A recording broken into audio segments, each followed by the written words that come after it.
मैं श्री प्रकाश हाजीपुर से देश की आर्थिक परिस्थिति के बारे में कुछ बातें रखना चाहता हूँ।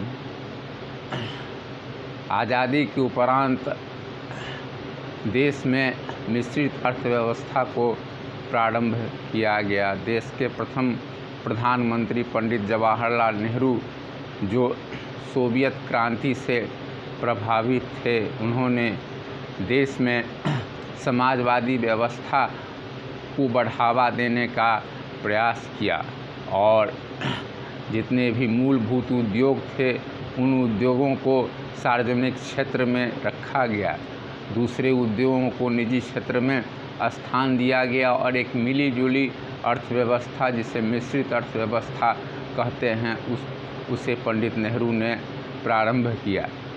इसका परिणाम यह हुआ कि बड़े बड़े उद्योगों का देश में जाल बिछ गया और ग्रामीण क्षेत्र से बड़े पैमाने पर मज़दूरों का पलायन शुरू हो गया। क्योंकि ग्रामीण क्षेत्र में मजदूरी का अभाव था, इसलिए वे इन उद्योगों में कार्य करने के लिए गांव से आकर के शहर में बसने लगे और बड़े बड़े शहरों की आबादी तेज़ी से बढ़ने लगी। कलकत्ता, दिल्ली, चेन्नई, मुंबई, अहमदाबाद, सूरत इत्यादि शहरों की आबादी तेज़ी से बढ़ गई, जिसके कारण शहरीकरण तेज़ी से होने लगा। दूसरी ओर ग्रामीण क्षेत्र धीरे धीरे प्रगति के दौर में पीछे रह गया। इन सब परिस्थितियों के फलस्वरूप बेरोजगारी और आर्थिक विषमता भी पैदा हो गई। शहर और गांव के बीच की दूरी बढ़ती चली गई। दूसरी ओर अमीर और गरीब के बीच की भी खाई बढ़ गई।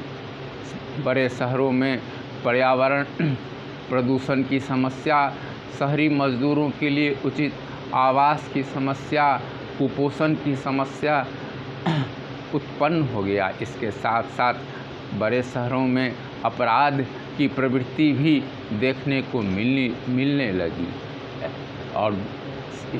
और गांव में बेरोजगारी अधिक पैदा हो गया। गरीब और भी गरीब होने लगा और अमीर की अमीरी और भी बढ़ने लगी। इस परिस्थिति में यदि महात्मा गांधी के बताए रास्ते पर चला जाता तो ग्रामीण उद्योग के माध्यम से गांव का उचित विकास होता और बड़े शहरों में जो आबादी तेज़ी से बढ़ गई है वह समस्या नहीं खड़ी होती। पर्यावरण प्रदूषण की समस्या भी उत्पन्न नहीं होती, कुपोषण की समस्या भी पैदा नहीं होती। चीन का जो आर्थिक विकास हुआ, चीन एक साम्यवादी देश है, इसके बावजूद भी चीन की सरकार ने गांव का विकास छोटे और कुटीर उद्योग के माध्यम से किया।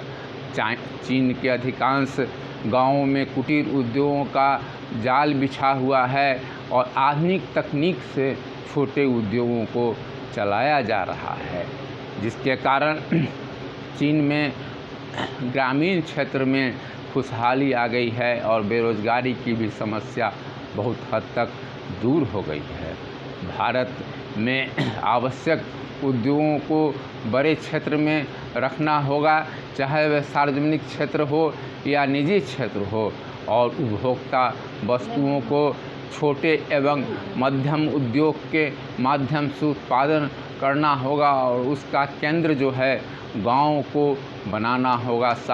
शहर के बाहर उन उद्योगों को स्थापित करना होगा ताकि शहरीकरण की जो समस्या उत्पन्न हो रही है और पर्यावरण प्रदूषण की समस्या पैदा हो रही है उस पर नियंत्रण स्थापित किया जा सके। भारत का जीडीपी और चीन का जीडीपी दोनों बराबर था, लेकिन आज आर्थिक विकास के दौर में भारत चीन से पिछड़ गया है। चीन का जीडीपी भारत से ज़्यादा है और विश्व का वह दूसरी सबसे बड़ी आर्थिक महाशक्ति बन गया है। अतः बदली हुई परिस्थिति में हमें यह देखना है कि आर्थिक क्षेत्र में स्वावलंबन का जो नारा दिया गया है, विदेशी वस्तुओं के बहिष्कार की जो आवाज़ उठाई गई है, उसको फलीभूत करने के लिए आवश्यक है कि उपभोक्ता वस्तुओं को एमएसएमई सेक्टर में रखा जाए और उपभोक्ता वस्तुओं को एमएसएमई सेक्टर के लिए आरक्षित कर दिया जाए, ताकि बड़े उद्योगों की प्रतिस्पर्धा से वह मुक्त हो सके और उसका तेज़ी से विकास हो। तभी जाकर के भारत की गरीबी और बेरोज़गारी को दूर किया जा सकता है। और इसके लिए स्किल्स आधारित एजुकेशन की भी ज़रूरत है। सिर्फ उद्योग खड़ा कर देने से समस्या का समाधान नहीं होगा। उन उद्योगों में कार्य करने के लिए कुशल मजदूरों की ज़रूरत है। एक बड़े पैमाने पर आधुनिक तकनीकी से लैस मजदूरों की ज़रूरत है। आज का ज़माना जो है सो इंटरनेट और का है और अधिकांश चीज़ें डिजिटलीकरण हो गया है।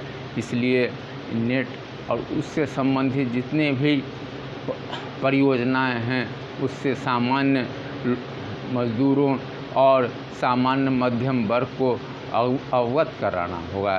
तभी जा कर के छोटे और मध्यम श्रेणी के उद्योग को सफलता प्राप्त हो सकती है। और स्किल्ड आधारित उद्योगों को बढ़ावा देने से और नवयुवकों को प्रशिक्षण देने से बेरोज़गारी की समस्या भी दूर होगी।